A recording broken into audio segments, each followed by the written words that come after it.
En primer lugar, la primera lectura que nos habla, ¿verdad? La primera lectura nos habla de que nosotros seremos, dice el Antiguo Testamento, seremos constituidos un pueblo de sacerdotes.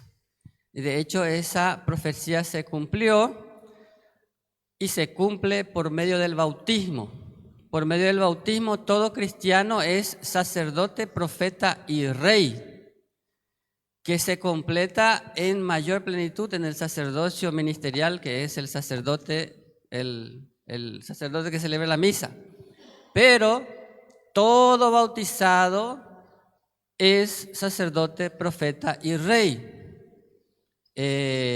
A través de tu bautismo tenés el deber y la misión de ser sacerdote, profeta y rey en tu casa, ¿verdad? En tu casa, papá y mamá en la casa es rey, tiene que reinar. Papá y mamá tienen que reinar dentro de la casa. Tiene que ser obedecido por sus súbditos, o sea que por los hijos. Porque si no ocurre eso, ¿qué ocurre? Rebelión. La misma cosa, así que por el bautismo, el papá y la mamá, y en la ausencia de papá y mamá, el abuelo y la abuela, tienen que ser sacerdote, profeta y rey dentro de la casa, ¿verdad? O sea que dentro de la casa es como rey, reina. Y ahí afuera, enfrentando al mundo que va contra la iglesia, ser profeta. O sea que un laico también puede ser profeta. A través de su bautismo es llamado a ser profeta. Por ejemplo, vos como laico no podés ser a favor del aborto. Si alguien habla a favor del aborto, vos como cristiano católico o evangélico tenés que estar en contra del aborto al 100%, ni siquiera dudarlo, ¿verdad? Profeta defendiendo la vida. Uno que se dice católico o evangélico y dice que es a favor del aborto, no es católico, no es cristiano, tampoco es evangélico. Porque el único que puede sacar la vida es Dios. Y la vida comienza en la concepción. En la concepción comienza la vida. Y de ahí ya no para más. Desde que ocurre la concepción hasta el nacimiento es cuestión de tiempo, nada más. Así que el laico a través del bautismo está llamado a ser profeta también. Está llamado a ser también sacerdote. ¿En qué sentido es el sacerdote? Ustedes como laicos pueden ser sacerdote en el servicio a los demás. En el servicio a los demás. Es decir, no debemos ser egoístas. Debemos servir a la comunidad, servir al que necesite, ¿verdad? Como un ministerio también. Entonces, por el bautismo, todos somos constituidos sacerdote, profeta y rey, que en mayor grado se concreta en el sacerdote ministerial, ¿verdad? El sacerdote ministerial es en mayor grado sacerdote, profeta y rey, pero también ustedes, los laicos, por el bautismo son y deben ser sacerdote, profeta y rey, ¿verdad? De hecho que hay muchos laicos casados, son laicos comprometidos, que predican la palabra de Dios y son perseguidos también por causa de Jesús y el Evangelio, ¿verdad? Mucha gente. No sé si ustedes vieron la noticia en estos tiempos, allá en Estados Unidos, un gran predicador, un muchacho que se llama Charlie Kirk, ¿verdad? Un gran predicador evangélico que predicaba la palabra de Dios a grandes multitudes, a los jóvenes, en todo lugar se iba a predicar y hablaba bien la palabra de Dios, y hace poco lo mataron. ¿Por qué? Porque defendía la familia, defendía los valores conservadores de la iglesia. La iglesia es conservador, ¿qué significa que la iglesia sea conservadora? Significa que conserva los valores. Meten en la cabeza eso. ¿Qué significa ser conservador? Significa que conservamos los valores. Dice Jesús, sean la sal del mundo. ¿Qué hace la sal? Cuando no había heladera, ¿quiénes son más viejos acá? ¿Que tienen más de... ¿Quién nació en el año 50? ¿No hay más acá? Se hacía charque. No había heladera antes. Era como una jaulita así de madera con... Sí, la primera heladera que tuvimos en nuestra casa, yo me acuerdo, la primera heladera que tuve en mi casa fue en el año 85. Y era un lujo tener heladera. Entonces, ¿qué es lo que la sal hace? Conserva. Y por eso Jesús nos dijo semana pasada, sean la sal de la tierra. O sea que conserven los valores. Den sabor a los valores, ¿verdad? Y eso es lo que la iglesia hace. Conserva los valores y proclama los valores. Y porque este muchacho estaba conservando los valores, proclamando los valores, poniéndose a favor de la vida y de la familia, los grupos radicales que están a favor de la ideología del género, a favor del aborto, etcétera, etcétera, todo lo que nos sirve en la sociedad, vino un extremista y lo mató, ¿verdad? Así que hoy en día siguen existiendo mártires, laicos, ¿verdad? Ah, padre, pero él era protestante. Sí, pero era bautizado. Bautizado.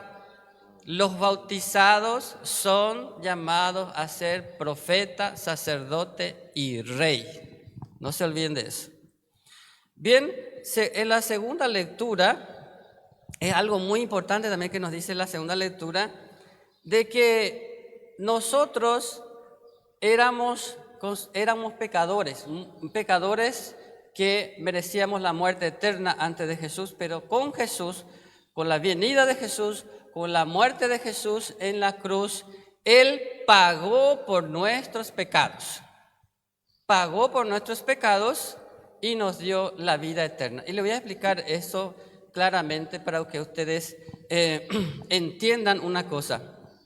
A veces una persona que no cree en Dios, a veces una persona atea, dice lo siguiente, dice, yo hago caridad también así como ustedes los cristianos. No sé si ustedes ya conversaron con un ateo. Dice, ¿en qué me diferencio yo de ti? Porque ustedes dicen que son cristianos, que creen en Dios y hacen caridad. Yo como ateo también hago caridad. No sé si ustedes llegaron a tener ya esa conversación. Yo ya llegué el ateo me dice así, yo también hago caridad así como ustedes. Yo le ayudo a los pobres, me dice el ateo. Ahí yo le respondo, la diferencia entre usted y yo es que yo hago obra de caridad como fruto de mi fe en Jesucristo, que ya pagó por mis pecados. Ahora, si un ateo hace caridad y muere sin creer en Dios, ¿por qué él corre el riesgo de no salvarse? Porque la simple obra no es suficiente para la salvación. Si vos ponés en la balanza, si una persona muere y se pone en la balanza, un ateo que hizo caridad durante toda su vida y una persona que hizo poca caridad, pero tenía fe y creía en Dios y ayudaba a los demás, pero no era como el ateo que solo hacía caridad y no creía en Dios, sino que el otro, la persona, era una persona de fe que también tenía buenas obras, pero eran menos que el otro. ¿Qué va a pesar más, la fe o las obras? La fe pesa más, pero la fe viva. La fe viva, dice Jesús, San Pablo, mejor dicho, la fe sin obras también es muerta. Yo tampoco puedo decir, yo tengo fe en Dios, pero no le ayudo a nadie. Yo tengo fe en Dios, pero no necesito hacer caridad. No, San Pablo dice, si viene alguien y te pide pan, vos no podés decirle, que Dios te bendiga, hermano. Tenés que darle pan.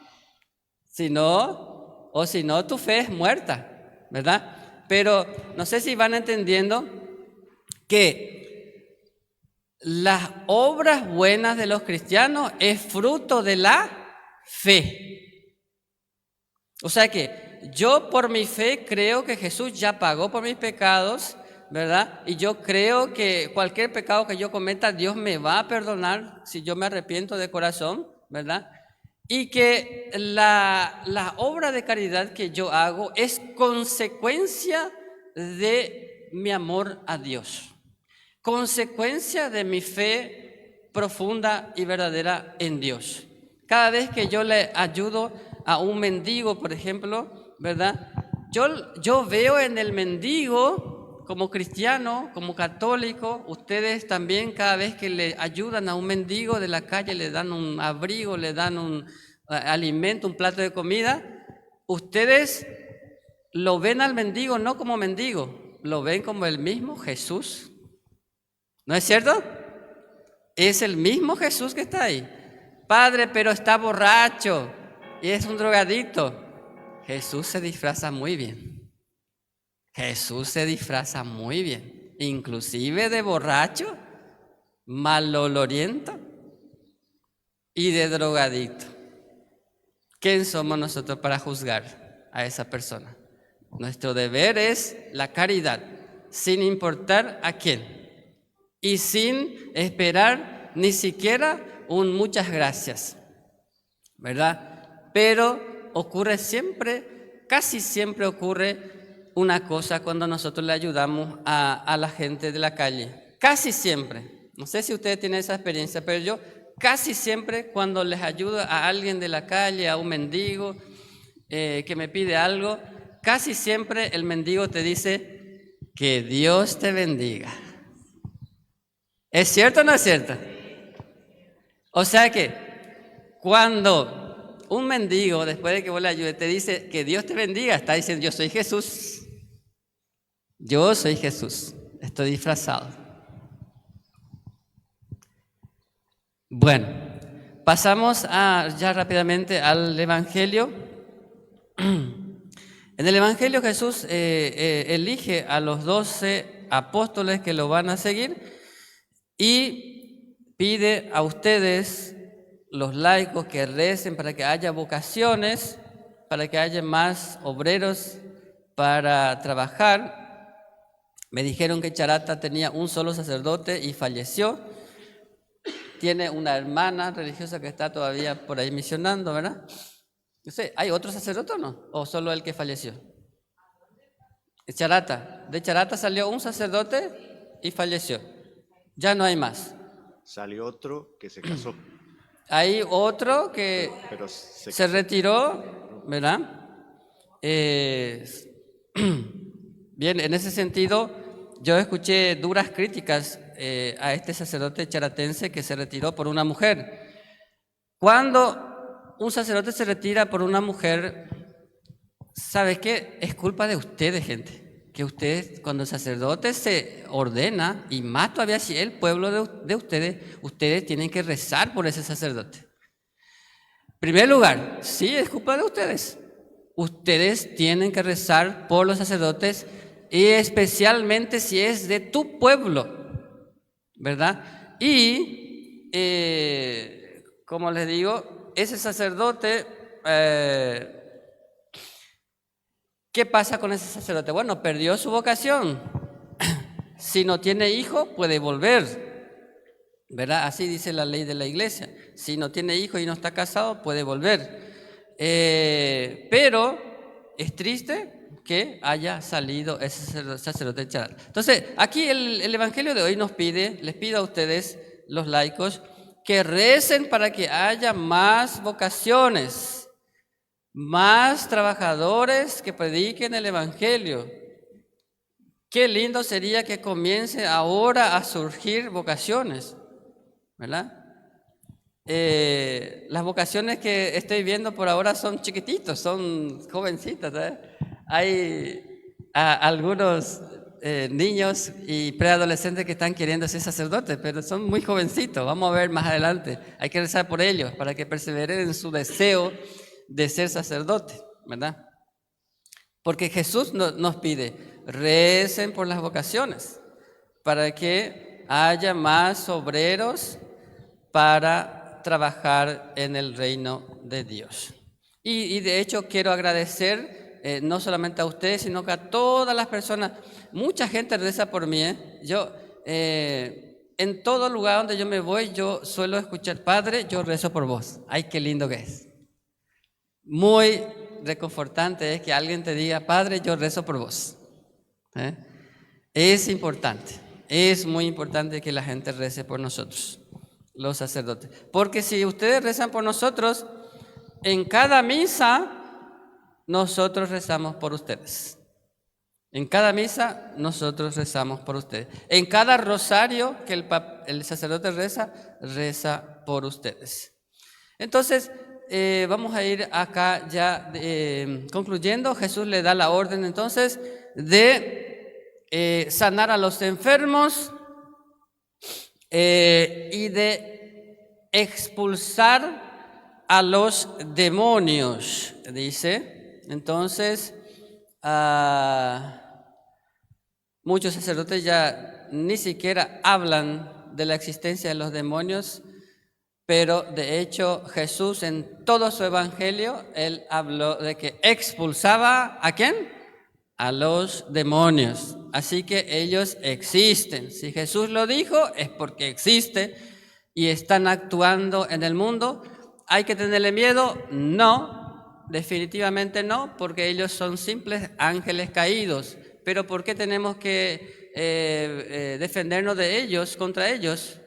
Con nuestra fuerza de la fe y de Jesucristo y de las armas que nos dio Dios, ¿verdad? Porque siendo ángeles, ellos son más inteligentes que nosotros. Son ángeles caídos, pero son tan inteligentes que llegan a engañar a mucha gente. A mucha gente lo engañó porque son más inteligentes que nosotros, ¿verdad? Pero nosotros, por nuestra fe y los elementos que Dios nos da, como por ejemplo el arma, una de las armas más poderosas, o sea, el arma más poderosa para vencer el mal es la Santa Misa. Después de la Santa Misa está el Santo Rosario. Después del Santo Rosario está la Divina Misericordia. Y están los devocionales también, que son muy importantes para vencer el mal. Yo ya les había dicho a ustedes que tengan en la puerta de su casa colocado hacia afuera o hacia adentro, mejor si es hacia afuera, pero si es que tienen miedo que se les robe, pongan hacia adentro, ¿verdad? Una medalla de San Benito. Investiguen ahí la historia de San Benito para que vean que esa medalla tiene poder, ¿verdad? Ahí investigan todo sobre San Benito y ustedes van a ver que ningún brujo ni bruja puede hacer nada contra una persona que reza todos los días la oración de San Benito y tiene la medalla de San Benito. La persona se vuelve intocable, intocable. Si vos rezás todos los días esa oración, más todavía en latín, ¿verdad? Crux sacra sit mi lux non draco sit mi dux vade retro satana nunquam suade mihivana sun mala quelibas ipse venena vivas. Y en español también lo pueden hacer, ¿verdad? La cruz sagrada sea mi luz cada día, no sea el dragón mi guía. Retírate, Satanás, nunca me aconsejes cosas vanas. Es malo lo que tú me brindas, bebe tú mismo de tu propio veneno. Si ustedes hacen esa oración, claro, no es suficiente. Vos tenés que ir a la misa, tenés que rezar el rosario y hacer esa oración. Estarás protegido contra todo mal. Así que estamos protegidos. Los que creemos en Dios y confiamos en Él, estamos protegidos contra el mal. Bien, y eso es lo que quería compartir con ustedes hoy. Ojalá que les haya sido de provecho para su vida. Gloria al Padre, y al Hijo, y al Espíritu Santo, como era en el principio, ahora y siempre, por los siglos de los siglos. Amén. Creo en Dios Padre Todopoderoso,